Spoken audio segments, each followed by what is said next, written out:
apabila dinobatkan sebagai pakar tulisan Jawi.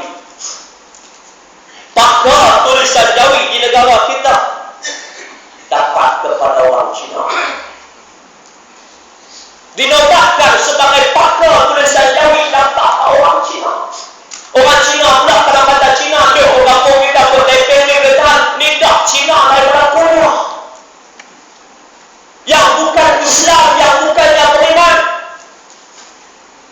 Awak pasal apa? Orang lain tak pakar kah? Di mana? Iaitu kalau kita di Kedah, di mana terbuat di Salah Musa? Di Kedah bagaimana? Di manakah terbuat yang berat Hasan Ustaz? Kalau di Perak, bawa anak dari ulama, guru yang ada di Perak. Awak kata habis tulisan Jawi kah? Yang menghormat Ustaz Haji Ahmad, awak tak reti Jawi kah? Ngaji sampai luar negara. Tak pakar yang apabila PPIKTIRAH dinobatkan sebagai pakar tulisan Jawi di negara kita dapat kepada orang Cina yang bukan umat.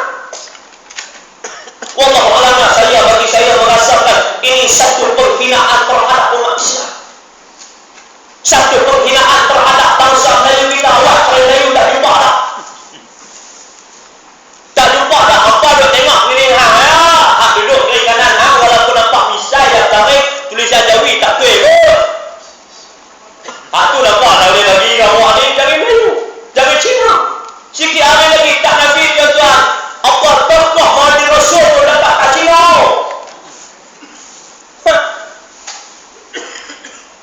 Tokoh Mahdi Hijrah pun dapat kat Indo. Kalau kata kami dengan Quran ni kita lah sedikit demi sedikit penghinaan terhadap umat Islam, tapi hidup tak sedar situ.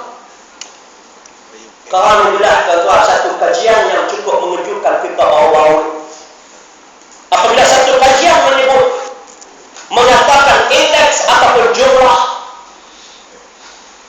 rakyat Malaysia yang mengidap penyakit nyanyuk dalam usia sebelum pensiun pada tahun 2030 mencecah 60%. Sebelum pensiun umur 60, tahun 2030 mencecah 60%. Kalau pada ketika itu rakyat Malaysia terdapat di negara kita 100 juta orang, 60 juta yang roh. Siapa nak mentang negara? Siapa nak rendang peri? Siapa nak jadi kabinet? Siapa nak jadi wakil rakyat? Siapa nak jadi pengusaha kalau tak nyanyuk mereka? Puncanya apabila iaitu diri mereka sendiri sebagai orang Islam tidak ada mengalirkan, melanturkan Al-Quran Al-Karim dalam diri mereka. Hati mereka tidak pernah disinari dengan Quran. Menganggap pula orang ngaji agama, ngaji pondok tak ada masa depan. Ni akan tinggal Quran, tak ngaji pondok, tak ngaji agama, tak ngaji tahfiz, 60% nyanyuk. Lagi tak ada masa depan, gelap you. Boleh tengok awak ni take siapa ada bangun cik, take YB. Dah nyanyuk. Nak kata lagu orang lagi pun tak ada pun baru nyanyuk lah. Wallahualam lah, bantah saya lah. Masalah dah berlaku kita tengok dalam masyarakat kita. Habis dah. Bagaimana kita nak menjamin kemajuan? Pasal itu wallahualam lah tuan-tuan. Melawak juga. Saya kadang-kadang saya tenang, saya fikir 2030 tak lama dah tuan-tuan, 16 tahun dah lepas. Kalau kita ditanya berumur, kita tengok. Lalu ni pun kita lihat, kalau kita tengok kaji dalam Korea Taiping saja pun, Korea Batak Taiping ni berapa orang yang tak boleh syarah. Allah Ta'ala tak tahulah.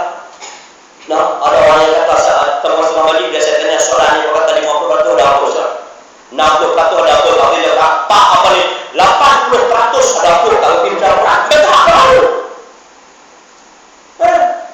Sampai tahap tertentu tak boleh baca Quran, tak berhenti baca Quran, tak nasi benda ni akan. Saya tengok berfikir tuan-tuan 16 tahun akan datang.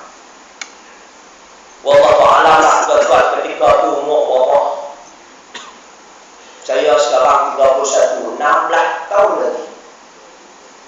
Nah, umur 47. Wah, 47, wallahu a'lam, mungkin dah tak arah macam ni.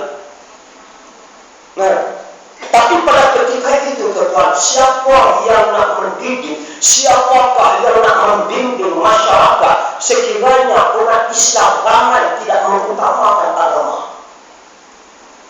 Saya fikir apa tuan, baru mati seorang almarhum Tuan Guru Datuk Syarifai, tapi di negara kita bila Rabiul Awal yang mulia ini di peringkat dunia juga kita hilang seorang ulama, Syekh Abdul Qadir Zaidan, seorang dari seorang ulama-ulama yang cukup hebat tuan. Kita fikir di negara kita pun jadilah nak ganti macam Ustaz Al-Taibus seperti orang ini. Siapa agak-agak boleh ganti? Kami di Kedah tahu ni Syekh Muhammad. Siapa nak ganti Syekh Muhammad kita? Walaupun ganti, tapi tak sama macam mana Syekh Muhammad. Tuan Guru Haji Yahya Osman, siapa nak ganti dah sebagai murabi kita? Bayangkan tuan, 16 tahun lagi, siapa yang nak ganti? Siapa yang nak memimpin pemuda? Siapa yang nak memimpin remaja? Siapa yang nak memimpin golongan-golongan? Oh ni. Allahu Akbar. Saya juga tuan, saya kata tuan, sebagai tuan, sebagai orang Islam yang kita berada dalam perjalanan Islam, utamakanlah pendidikan agama. Saya orang semakin ramai, semakin lama, semakin ramai. Ya, daripada seorang dia banyak pergi 10. Ya, dia banyak pergi 10. Kalau kata ayah cakap 10, kalau lebih-lebih lah. Ya, sekat suami isteri 2 orang, dia banyak bukannya keluar 2 orang tuan. Nah, dia keluar main 10, kawan saya 24 orang. Satu mak, satu pak. Nah, dan terus salah seorang anak dia apa ni, isteri kepada Piyu Syahul. Nah, bini tak Syahul, anak nombor 1. Nah, dia 3 bini. 3 bini. Nah, bini dia anak nombor 1. Allahu Akbar. Nah, 24 kali. Mati kecil saja 7. Mati kecil saja 7. Anak dia kawan saya, aku kalau kata hari raya aku cukup pesta kawan aku.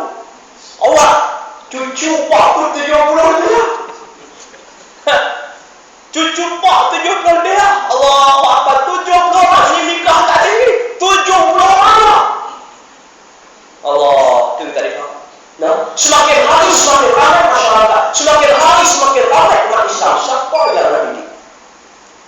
Siapa yang nak bertambah? Itu saya berbuat lah dalam Facebook saya. Nah, kalau tuan-tuan baca, bolehlah buka dalam Facebook saya atas nama Marzuki Yusof. Buka. Saya selalu tulis, aku dan usia mudaku. Saya suka. Nah, iaitu aku dan usia mudaku yang saya untuk sebagai muhasabah renungan diri saya sebagai seorang yang usia pemuda, untuk berkongsi dengan anak-anak muda supaya sama-sama anak-anak muda fikir bagaimana tanggungjawab kita. Bukalah. Nah, dan saya izinkan nak share, tak ada minta izin saya, Ustaz boleh tak saya nak share? Share, silakan. Peluahkan benda ni supaya sama-sama kita fikir kita ataupun anak-anak kita dan juga usia muda kita. InsyaAllah. Nah, saya sentiasa aku dan Pak Masuk pula. Nah, sebagai kita sebagai seorang yang mana merasakan tanggungjawab kita. Dan pada hari nanti Pak Masuk dan terdapat rahmat Allah sekalian yang disebut oleh Syekh Fathiyatan rahimahullah ta'ala, satu hari nanti kita akan dapat lihat bagaimana umat Islam akan berada di arah lain dalam masa yang sama ketika itu Islam itu sendiri berada di mana. Tahun ini lagi. Nah, mudah kalau kita sebut di negara kita ni Islam ni. Siapa yang menentang Islam dan siapa yang menentang perjuangan Islam, siapa yang menentang untuk nak melaksanakan daulah Islamiyah, syariat daulah apa ni, nak melaksanakan syariat Allah Subhanahu wa taala, siapa yang menentang